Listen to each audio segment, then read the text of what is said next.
Почему-то народ, люди норовят найти все время какую-то панацею. Панацею от рака, от других болезней. Почему, в принципе, понятно. Самое главное чувство после инстинкта размножения – это лень у людей. Им, во-первых, лень заниматься собой, а во-вторых, их страшит ответственность, которую они,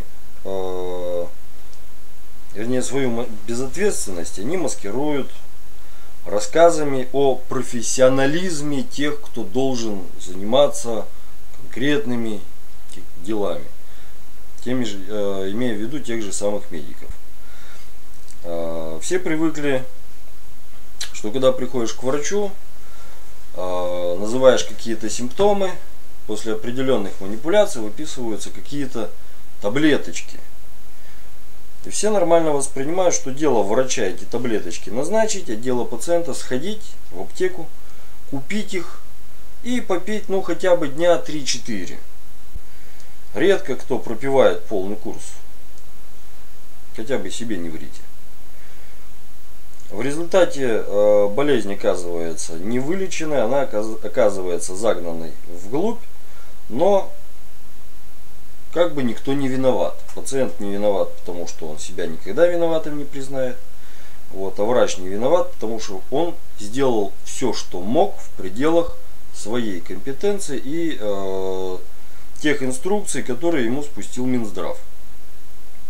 Потому что врач назначает лекарства не по собственному разумению, а исходя из списка симптомов и рекомендаций, спущенных сверху Минздравом. Все. Но вернемся к панацее. Все ее старательно ищут. Все думают, что вот, когда крепко прижало, например, у человека случился туберкулез, вот все бегают, ищут универсальную таблетку, в том числе начинают изводить совершенно безвинных собачек, считая, что собачатина способствует выздороветь от рака. Ну, старое суеверие. Кто я такой, чтобы людей в этом разубеждать? Пусть едят, пусть пытаются стать корейцами. Это их личная жизнь. При этом все время забывают одну простую вещь. Все люди нормальные, взрослые, все живут обычной жизнью, все достаточно умудрены опытом в быту, и все прекрасно вроде как понимают, что если у дома треснул фундамент, в результате этого покосились стены, начала протекать кровля,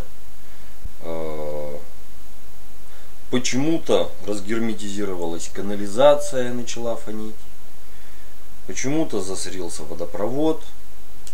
Никто не пытается прийти в строительную компанию и сказать: дайте мне один инструмент, и я вот все починю. Да, согласитесь, это была бы совершенно бредовая ситуация, когда вы приходите к ремонтникам, а те говорят: вот вы знаете, у нас нет такого инструмента, чтобы раз и починить весь дом, чтобы бац и все стены выровнялись, а фундамент стал как новый. Но мы, понимаете ли, работаем, создана куча фондов, которые потребляют немерено денег. Вот. Мы работаем над поиском такого инструмента. Все прекрасно знают, что для того, чтобы произвести какие-то ремонтные работы в доме, требуется набор инструментов, причем достаточно большой. Все прекрасно понимают, что для ремонта дома полноценного требуется не один строитель, бедный несчастный с молотком, а требуется как минимум достаточно большая бригада строителей.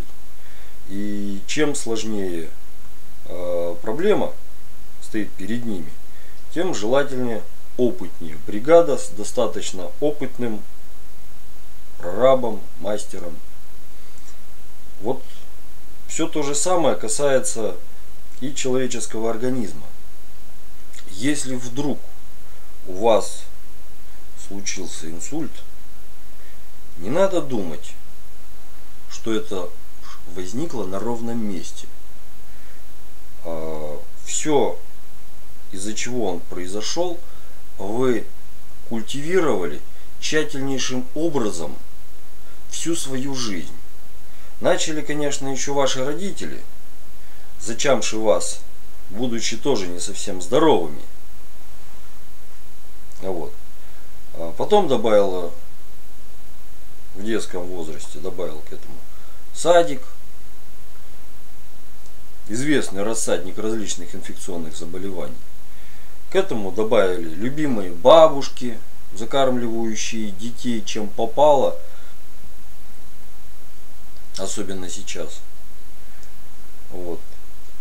Ну и вы, соответственно, ставшие взрослыми, получившие самостоятельность. Но самостоятельность вы получили. А вот взять ответственность на себя вы так и не захотели. Ответственность даже хотя бы за самого себя. Кого можно считать взрослым человеком? Кому исполнилось 20 лет, 30 лет, 50 лет? Нет. Календарный возраст, я думаю, здесь совершенно ни при чем. Основной критерий взрослости является критерий ответственности. Условно взрослым можно считать человека, который взял ответственность хотя бы за самого себя. Полную ответственность. Не перекладывая ее на кого-то там. Ах, плохие учителя были. Извини, кто тебе самому мешал или мешает сейчас восполнить пробелы в образовании. Ах, вот такие некомпетентные врачи. Ну извините, их учат как умеют. А они сдают сессии, экзамены тоже в силу своих возможностей умственных. Они же обычные такие же люди, как и вы. Или вы думаете, что они с рабочего места улетают на небо, приклеивая себе крылья ангельские? Нет, они точно так же, как и вы, ходят по магазинам, ездят в общественном транспорте, точно так же болеют, как и вы, теми же самыми болячками, причем даже больше. Причем, что самое интересное, по статистике врач живет меньше своего пациента. И не надо мне рассказывать про группу риска, потому что у врача за спиной багаж его знаний, который он почему-то не применяет даже по отношению к самому себе. Почему? Да потому что ему это не надо, он бежит к своему коллеге. Он не хочет брать ответственность на самого себя. Точно так же, как и вы.